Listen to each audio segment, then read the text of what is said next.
Hey, so where are we going? Going to the consultation room. Enter at your own risk.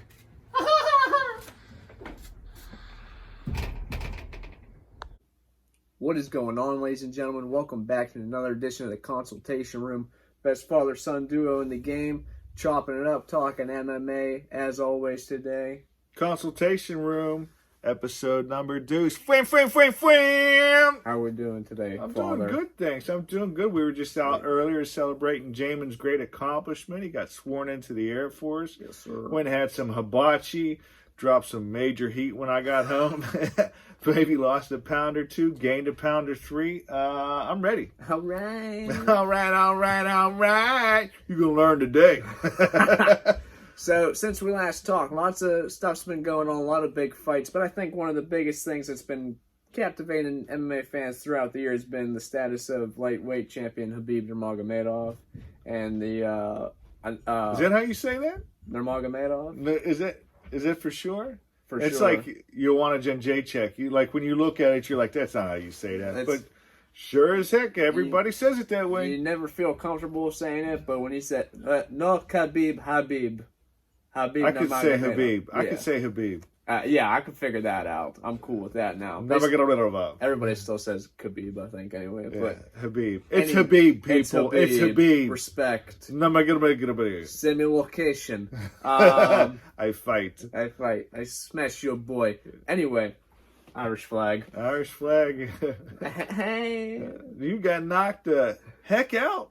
I'm gonna try to do this without swearing today, because I have friends. Adam, I'm talking to you, who I was slightly criticized because I swear too much, and justifiably so, because I do swear too much. I'm gonna behave this time. He's gonna behave this time. Get that? I'm gonna do it. No swear jar. But anyway, the announcement of his retirement last fall. Not mine. Not his. I'm in my prime. But Khabib's, who was also in his prime, retired in the octagon after his 29th victory over Justin Gaethje and another title defense. And MMA retirements are typically short-lived and brief. Yeah, they're brief. They don't typically fighters don't typically go out on top. Sometimes it takes another force to say, "Hey, your time is done here." Then there's other people who should retire and don't. Cowboy. Right. I love you, Donald Cerrone, but raise chickens or do something different. Yeah, something, maybe. Yeah. So the conversation has been, is he really retired? And with a guy like Khabib, instantly I was like, GOAT. He's retired, though. But, he's the guy who would say something, you'd be like, I'd put money on that. Yeah. He absolutely means it. Well, it was sincere, too. I mean, the conversation about his father passing, and really, I think that his love for fighting was heavily influenced by his father, and without his father there, it's not there. And I think, in that relationship, there was a lot of maybe pressure, too. Pressure from his father to perform, and that's a huge burden to be able to let down, and I wouldn't be surprised if there's a percentage of it, not a majority, but a percentage of it that's just a relief to be able to put that down, because you don't have to own up to anything anymore. Yeah, right. No, absolutely. So, and Dana White typically says when you're thinking about retirement, maybe it's time for you to retire. Yeah. He was trying to get Khabib bad. He was meeting him in Vegas over the last couple of months. Here and there, met with Lorenzo Fertitta, who's not even a part of the UFC anymore, but he had some conversations with him, I think. And why even take Khabib to Vegas? So the guy doesn't drink. I mean, he's a devout Muslim, right? So why Vegas? I mean, I would have met him somewhere I just think that's Dana's place, though. But if you want somebody to do something, you go to their place. Fair point. I would have liked to see Dana in Dagestan. That would have been really cool, actually. Yeah. Dana White looking for a fight in Dagestan. That would have been sweet. They should have taken one of the Diaz brothers with them, too. Marijuana guy. Stockton slap in Dagestan. I would have loved to see that, actually. Yeah, so would I. I feel like the Diaz's are way out of Dana's reach, though. They're out of everybody's reach. Right. They're doing their own thing. Yeah. But Dana White and Khabib both confirmed it over social media and over the weekend. Khabib was happy to say post-fight. on Saturday and talked to Megan Olivier. He is officially retired. He said, I told you I am done. I'm I'm done. No more done. Just done. He said, Dana, come on, be honest with yourself. I'm so many levels above these guys. I have nothing else to prove inside the octagon. He doesn't want to fight without the influence of his father there, whether it's in his corner or in his training camp. And he told his mom that he wouldn't fight without his dad. So good for him. Respectable. Yeah, no, for sure. And I agree with you. I think when Khabib says he's done, he's done. Yeah. He said he'd be happy to continue to support other fighters from Russia and Dagestan and corner them and be a part of their training camps, which I think is going to be awesome. Maybe even jump into the ring or something. Yeah, reverse I it or something. I stomp you. I'm going to smash your boy. But the conversation today basically breaks down to, talking about Khabib as one of the greatest of all time. Who is the greatest of all time? And we got a couple criteria to break into, and certainly I don't think in any sport there's one clear-cut guy, and I think MMA is just like that too. And with the how young the sport still is, the conversation kind of changes every weekend with any one great performance or terrible performance. Yeah, anytime somebody gets on a streak, because the UFC is so incredibly young, streaks are. I mean, to have a streak in mixed martial arts is incredible. Right. But streaks of like 7-8 wins, and people start touting themselves as the greatest of all time. And then there's other people who are touted by other people. I mean, first of all, to be the greatest of all time is to be able to have somebody else say it, not you. I mean, if I say I'm the greatest of all time, that means nothing except me trying to boost my confidence and feel better about myself. Now, if somebody else or a group of other people starts calling you the greatest of all time, that's when the conversation becomes serious. Yeah, valedictorian. Ooh, there you go. All right. So now, for example, Chael Sonnen, not the greatest, not of all undefeated time. Nor undisputed, but he'll tell you. He'll tell you that He's the greatest of all time. He'll tell you he's undefeated. He'll tell you he's the light heavyweight champion. And I've never lost a round of fighting. Chael Sonnen will tell you just about anything if you're paying attention, because that's what he wants. And as far as talkers go, he's up there pretty high. I mean, he is one of the greatest talkers of all, and he's an entertainer. Chael Sonnen is an absolute entertainer. How he's not in the WWE in some way, shape, or form at this point is beyond me, because I think it would be a natural fit. It would be very interesting, because it is, at the end of the day, the best damn middleweight in the world. And he's an entertainer. He's exceptional at it. Yeah. He's like Abbott and Costello, or any of the great comedians. He's just a really good entertainer. He's slapstick. He's vaudeville. Yeah. He knows how to roll with it, and he's exceptional at not being quiet. Yeah, and as far as I know, he's beat Anderson Silva twice. So that's right, according to him. If you ask Chael, he'll tell you he did. I think an important part to start is, do PEDs and failed drug tests disqualify you from the GOAT conversation? Because in other sports, it typically does. Baseball, Barry Bonds has never failed a drug test, but there were certainly many accusations that he was on steroids and is still not a member of the Baseball Hall of Fame, along with many others. So what are your thoughts on that? I mean, ask Pete Rose. Does gambling keep you from being one of the greatest of all time? My thoughts on PEDs are this, and very similar to baseball. There was an era in UFC when everybody was doing it. Right. Sure. There was an era in baseball when everybody was doing it. Should there be an asterisk or not an asterisk? I don't know. I mean, especially with MMA, the majority of the PEDs that were used, in my opinion, with few exceptions, were really for recovery. Right. It's a brutal sport. Training for it is brutal.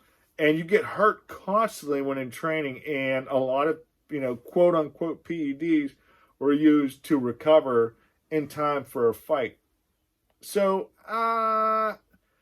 does it come into play? Maybe in the back of my head? Because I'll tell you right now, I think Royce Gracie is in the GOAT conversation. And I don't think Royce Gracie ever did a PED in his life. Never looked like it. Did not. No. Did not. But neither did Anderson Silva.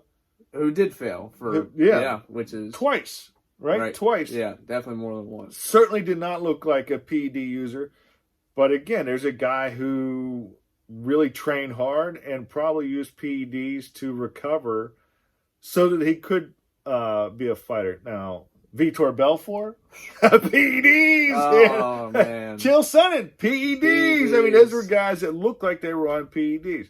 So that's a very broad question that really deserves a broad answer. And at the end of the day, I don't know is probably the most honest answer you can give to a question like that. Yeah, I mean, it's super tough. And, I mean, like you said, there was just a time where that was acceptable. Yeah. There was no regulated testing. It was just, hey, does he look good? Does he come in to fight? All right, cool. You could get a note from your doctor saying it was okay to be on testosterone. Right. If you had a low testosterone level, you could get a note from your doctor, which every fighter somehow or another had low testosterone. How's a guy walking around looking like he could kill everybody have low testosterone? I don't know, but the doctor gave me a note. Right. Chael went to the doctors and said his testosterone was high. He said, what is it? 0.7. What's the normal amount? 0.6. You're disqualifying me on a 1/10 of a percent? Check that again. You must have caught me on a low day, pal. I mean... Right, exactly. I mean, it was just what was going on. And really... when you're in a sport that's competitive and you're getting paid to punch people in the face and get punched in the face and everything that goes with that, if you know everybody in the room's got an advantage on you, why would you be the one guy in the room to not? Well, one of those guys has one eye now. So. Yeah, on account of the one eye. Hey, see you, Michael Bisping. Hey, but... top of the morning to you. But, I mean, some of those guys, though, like Vitor Belfort is out for me. Jacked, he can't be. And I wouldn't put him in that category.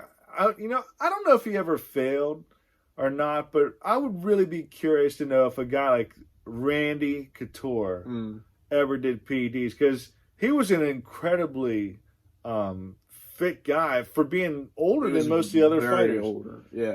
What they call him, Captain America. Yeah. Right. And I don't think Randy Couture would be like,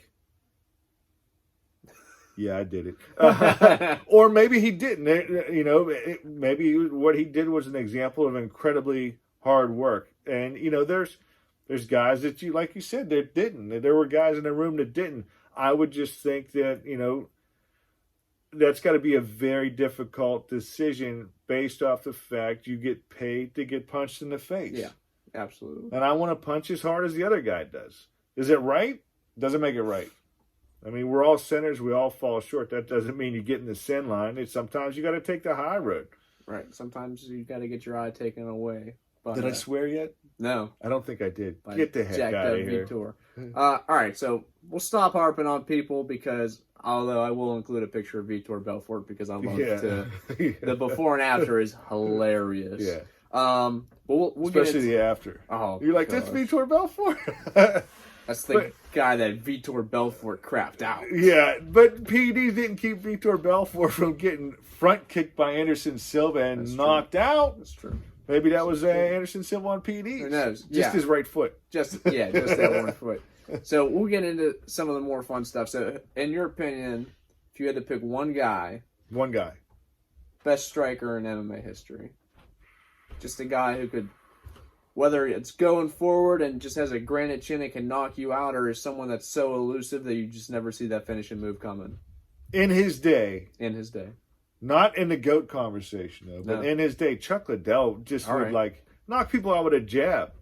Right, yeah. I mean, he was someone, again, one of the first stars of MMA that was recognizable by all. And, and for a while, he did have that granite chin as well. You have to recognize, I'm not the biggest fan of the guy, but John Jones has the ability to hit people from a really wide array of angles. He's unique in that way. He can really hit you from all sorts of different angles. Not a great knockout guy, though. Really, if you think about it, I mean, he's slept a lot of people, and he put DC on his back.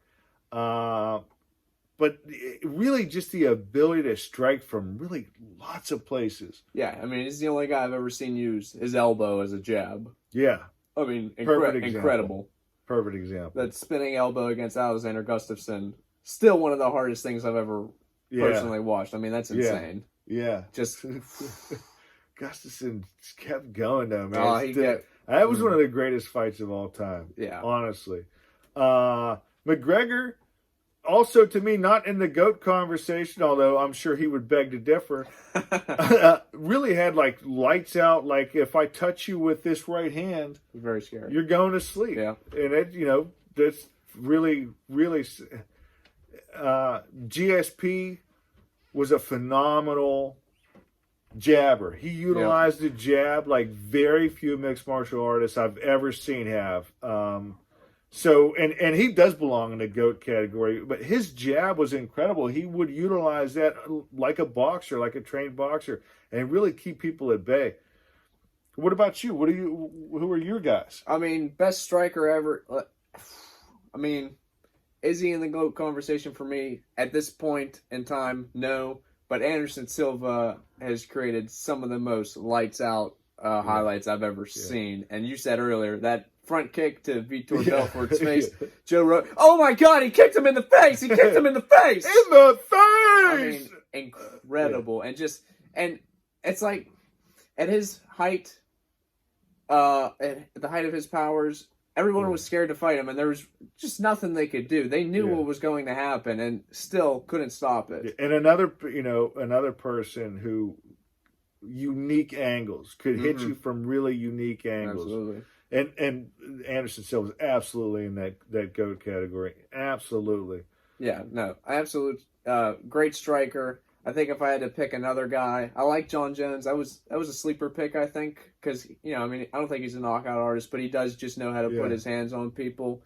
And Stephen Wonderboy Thompson has never held a belt in the UFC yet, but is challenging against Tyron Woodley. Yeah. And I mean, he's just such a creative striker and a pure karate specialist. And I love watching him move. So that's one of the guys I still love to watch fight today. The guy right now who's got that unique capability is Israel Adesanya. Yep. He's another guy that has, like, he comes at you from different angles. And really, with those guys and the unique angles that they have, you don't see it coming. No. And that's that'll put you to sleep sometimes. Just not see. I mean, obviously, you never see it coming. You never, because you would have ducked. Never see it coming. You would have ducked. Right. But you don't think of it from that angle, and you don't see it coming from that angle. And next thing you know, the ref's waking you up, and you're like, "When's the fight start?" And actually, it's over. Thinking about it, you know who else belongs in that category? Rumble Johnson. Because maybe not like the most pure technical striker ever, but he could put you to sleep for sure. And so could Rampage. Yeah. Rampage, yeah. Yeah, I think. Put these hands on you. Kiss Kimbo Slice, I put these hands on you. Kimbo Slice is in the category. Rest in peace. Rest in peace, Kimbo Slice. Of course, there's more than one facet than just striking in mixed martial arts. There are. So if you had to pick a best submission specialist, someone who was just able to pull off a submission from anywhere, choke a guy out, get the night done early. Or very late. Sometimes those are fun too. Yes, they are. And, you're going to like this. And, again, not in the GOAT category, but he used to do it like he would have a guy beat, and I don't know, in the back of his head, he's like, I want to get submission of the night. Cowboy would have somebody like, all he had to do is hit him one more time and he'd jump on their back and choke him out, I think, just to get submission of the night. And I saw him do it on more than one occasion. He was a really good submission artist. Really good. Again, not to go back to the same Hoist Gracie was the originator of the submission. Submit you with his gi. Yeah, back when you could do that. It was crazy. You was allowed. And there's, trying to think, there's other guys that, Immediately I think of Damian Maia, who I think holds most of the UFC's submission victories. Cowboy, I like that pick because he has the most finishes in UFC history. Yeah. And I think more than half of those are submission victories too. Yeah, a lot of times it would be when the fight was over. He's like, I want submission of the night. I mean, he could just pull it off.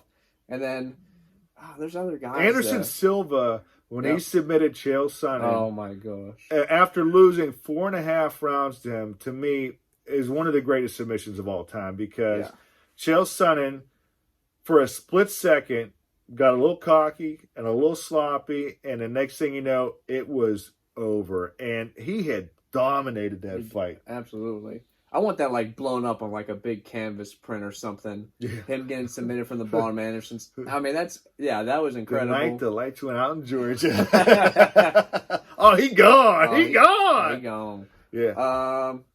Yeah, and then other guys, Frank Yeager, he could get it done in his day. Royce Gracie, obviously. Both the Diaz brothers were. Both the Diaz brothers submission artists. Underrated submission artists. You know, I'm gonna say something here, and it's not a person, but it's Gracie Jiu-Jitsu is the submission artist. Great. I mean, because I think everybody we talked about in one way, shape, or form was a student of Gracie Jiu-Jitsu, and that's really, I mean, that started MMA, and to this day, when you hear an announcer say, well, blah, blah, blah is a brown belt, which is an immense accomplishment in Gracie Jiu-Jitsu, is a brown belt in Gracie Jiu-Jitsu, you're thinking, oh, well, they could submit somebody at any time. And that's really, Yeah, I mean, that's probably, if I had to take a guess, that's going to reign supreme over biggest influence on the sport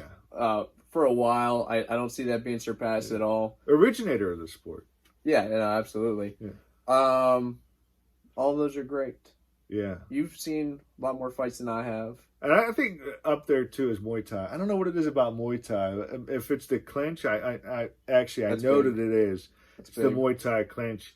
Muay Thai is the, I would say, number 2. Maybe even a distant second, but number 2 to Gracie Jiu-Jitsu is just been prevalent all through mixed martial arts. Even in the times when they came up off the ground a little bit and people were standing and banging, those guys knew Gracie Jiu-Jitsu. And that's why the other guy didn't want to go to the mat with him, so they decided to stand and bang.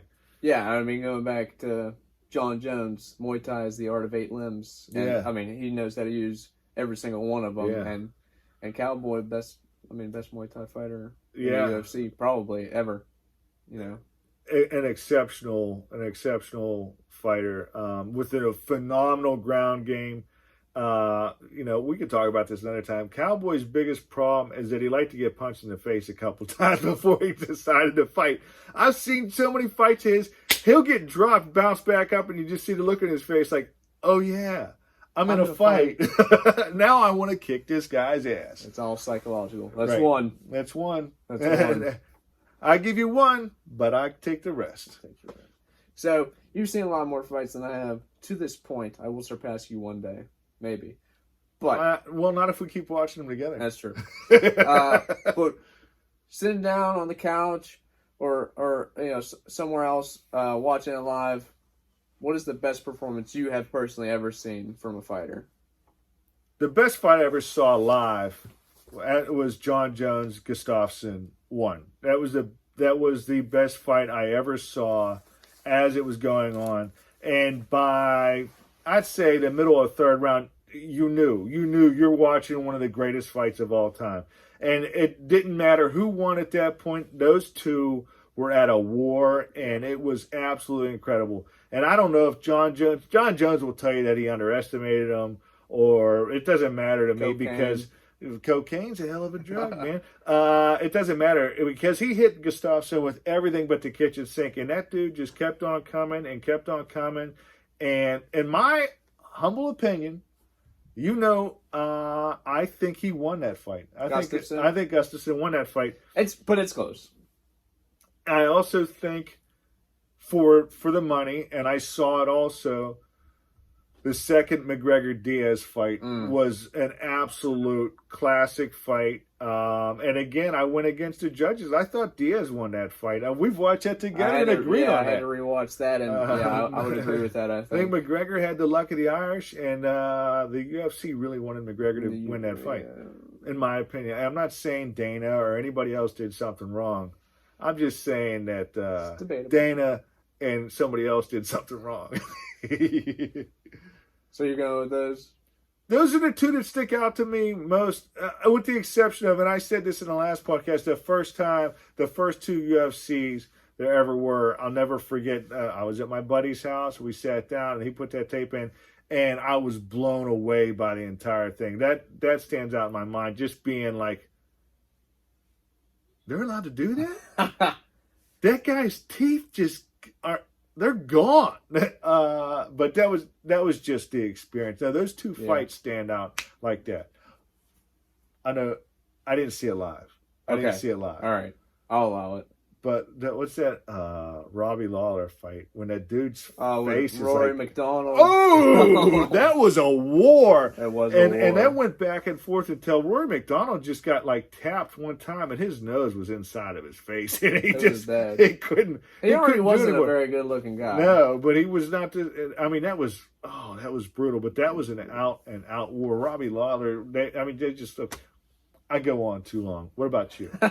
I think probably the best performance I've ever seen, and I knew it as soon as I watched it, was when Israel Adesanya fought Kelvin Gastelum for the interim middleweight title, whilst Robert Whittaker was sidelined with an injury. And watching, they both went back and forth, but watching Israel Adesanya pick apart an absolute bulldozer in the middleweight division like Gastelum, it was incredible. Dropped him at the end of the 5th round right before the horn sounded. That was incredible, and that's when I realized Izzy's a bad dude, and he's going to be here to stay. That's a great pick. That's a great pick. Underrated maybe, but that best interim title fight I think I've ever seen. And that's still fresh too. That's still a fresh one, you know, because I'm old. You're right, and I've seen a lot of fights. You know what a great old man moment was though? When first cowboy fight I've ever seen live. Was when it was the first UFC on ESPN card, and he fights this trash-talking young kid, Alexander Hernandez, and just puts him on his butt. Absolute clinic from Cowboy. He was a dog in that fight too, right? He was the underdog. It was his return to lightweight and everything. So you wouldn't have known it. You would not have known it. Yeah, and that's an example of when he had that dude beat, and he jumped on his back and choked him out. Right? He had him. Yeah. Yeah, he just hey man, I want submission tonight. I saw the fight before me. That guy knocked him out clean.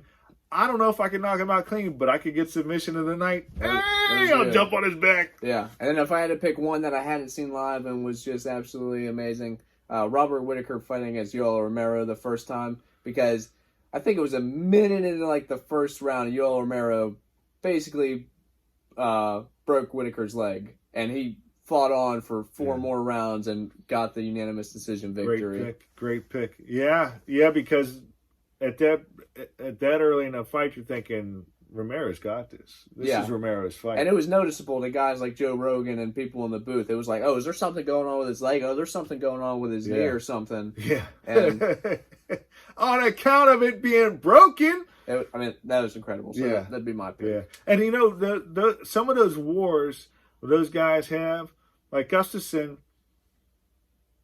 after that war, you're never the same. Just like getting knocked. When you have a war like that, that's a brutal beating. And I'd even say John Jones, for as much as he's gone on and had success, was never the same after that fight, because it takes something out of you to go to war like that. But he looked way better in their second fight compared to Gustafsson. Yeah. So that should be said. Absolutely. I'm excited to see his move up to heavyweight, though. Me too. We'll see. Me too. We'll see what he's really made of, I think. Yeah. He's a lot bigger than he was. He's a lot bigger. Bones Jones is just... No more Bones. He's just John Jones now. And then getting into the meat and potatoes of the whole thing, if you had to pick your greatest fighter of all time, mixed martial arts, who would you pick? That's really difficult. It's difficult. Already several guys that you listed that could make it. Several guys that you said are not in it. My instinct is to say Royce Gracie, because Royce Gracie did it in a time where there was no rules, and he took advantage of the no rules. Also, there was no weight classes, there were no rounds, and Royce Gracie wasn't even the best fighter in the Gracie family. No, that's that's kind of like the untold story. I mean, I guess it's not untold because if my dumb butt knows it, other people know it too. But Hoist was deliberately picked by his brothers because he was the smallest and least imposing Sure. Yeah. in the Gracie gym. Because Hickson Gracie's a bad looking dude. Yeah. Yeah, and there's other, but Hoist comes to mind first, and then there's just a list of other guys. I mean, Anderson Silva comes to mind. As much as I really don't like him, I think he's fun to listen to. And he's not an incredibly exciting fighter. George St. Pierre deserves to be in that list. John Jones deserves to be on that list. Through all of his trials and tribulations, he's managed to remain competitive and just really put it on people.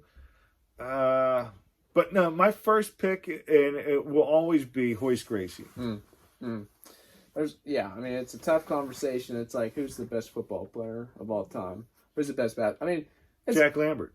All right. Mean Joe Green. Rod Woodson. One of the Steelers. Oh, yeah, Rod Woodson. Well, Rod Woodson did retire as Steelers, so I can't give him that. All right. Well, I pick him every time, and people think I'm crazy, but Rod Woodson is the greatest football player of all time. Better than Mean Joe Green? Yes.